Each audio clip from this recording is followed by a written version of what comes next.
مرحبا بكم مشاهدينا الكرام في بث مباشر جديد من مدينة الدار البيضاء، وبالضبط من منطقة الحي محمدي درب مولاي شريف، اللي كيشهد الآن انهيار منزل عن آخره اللي خلف واحد الضحايا. إنا لله وإنا إليه راجعون. كما كتشوفوا معنا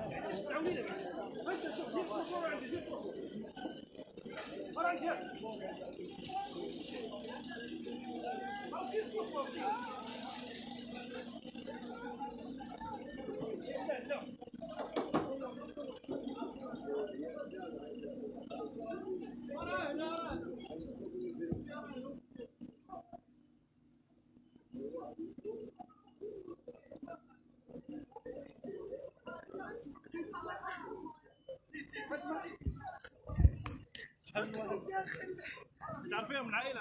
جيراننا شحال من واحد تقريبا بقى واحد المرأة وراجلها ووليداتها، وواحد الراجل راهو طايحة حدا الباب قريبة على الدار، طايحة على الدار لتحت. الناس ماتت بزاف والديور بزاف كيريبو هنايا درب مولاي شريف كله. الديور في الزنقة 8، في الزنقة 2، في الزنقة 3، في الزنقة 4، في الزنقة 5. كاينين 6 ديور وما كايناش المراقبة. واخا كيطيحوا كيقول لي سي انت تاخذ. الناس ما عندهمش، الناس فقراء، الناس سيدنا فقراء، الناس ما عندهمش سيدنا، الناس ما عندهمش، الناس ما عندهمش. انا الحمد لله مناضله وكنعس في حانوت في محالي، بعدا ما كاين لا دار ريبان لا دار والو. وعندي الدار في زهاره، قالوا لي دخلت 12 مليون وانا غير مناضله ماشي سيدنا بلطاجيه، انا مناضله حره ما عنديش 12 مليون. واش انا كنشري دارون ب 35 وكنربح فيه 50 ريال، ملي غتجيني 12 مليون، ملي غتجيني 12 مليون. دابا انا كنطلب من سيدنا الدار رابت على خوتي، يعطوني غير الدار ديالي هبه ملكيه ونعطيها لخوتي يسكنوا فيها، انا نبقى في داك الحانوت تنموت. وشعارنا الله الوطن الملك. ويلا جيت من الصحراء، راه كنت في العيون، يلا جيت من العيون.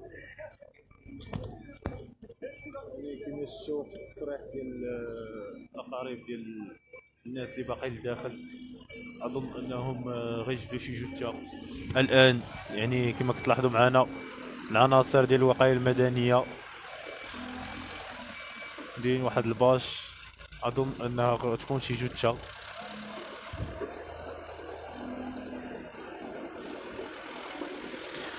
انا لله وانا اليه راجعون.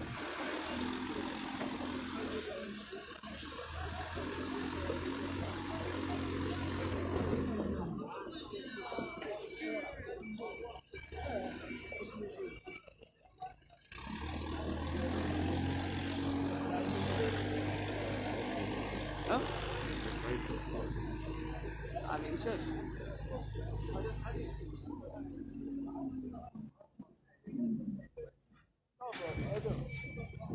الدراري الله يرضي عليكم، حتى حنا راه خدامين ما تجيش قدام. مرحبا مرحبا مرحبا.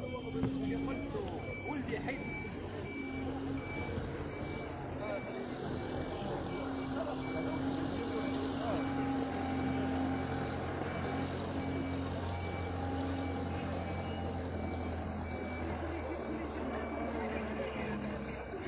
يعني كما كتلاحظوا معنا هادشي على المباشر.